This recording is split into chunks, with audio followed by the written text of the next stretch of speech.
The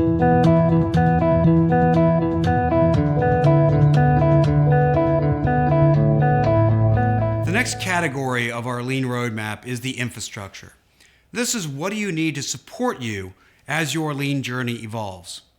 The big question is, do I need full-time lean resources? I used to often answer no.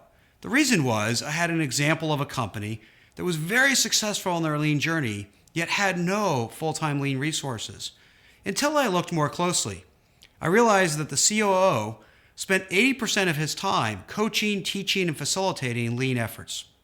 They did have a full-time lean resource. His job title was COO. The point is, regardless of what job titles you use, whether lean is in it or not, does somebody wake up every day thinking about what do I need to do to move this lean journey forward?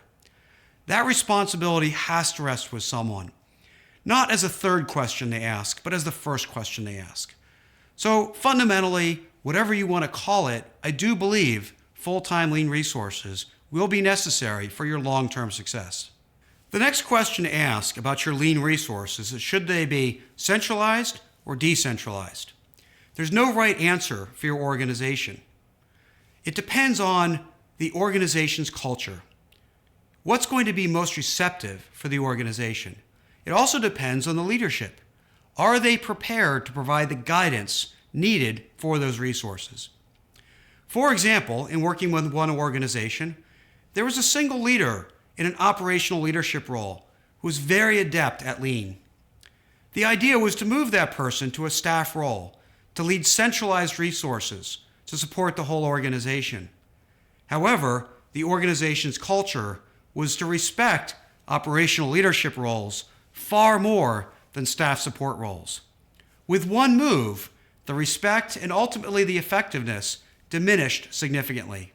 In another example, the lean resources were decentralized and spread out across the organization, but the leadership was not prepared to provide guidance.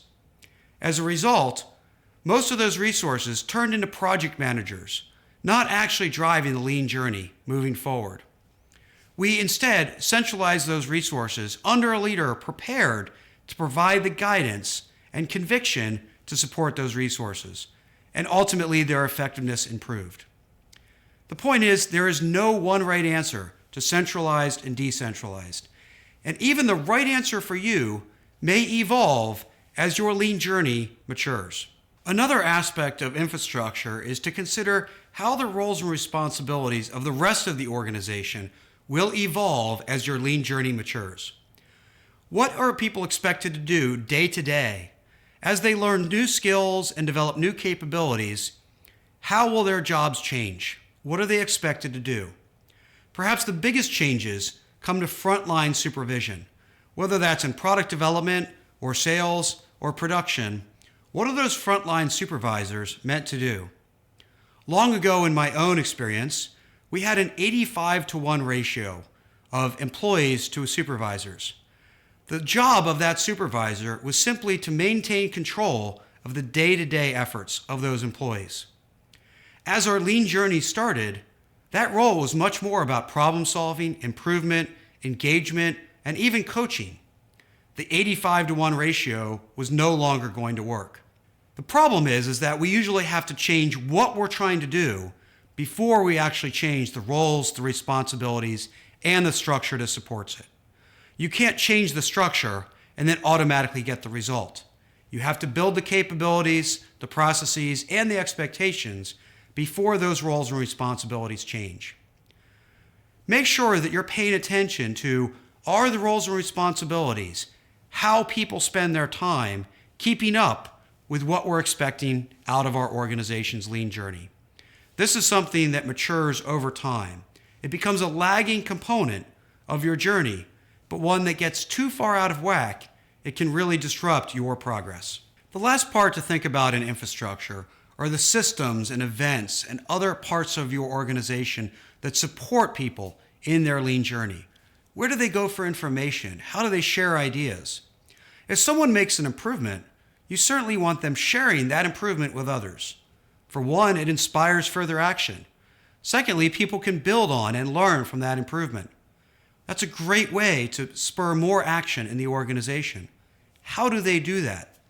Do you create an event where people come together and share their best practices? Or is there a system where they can post and other people can pull?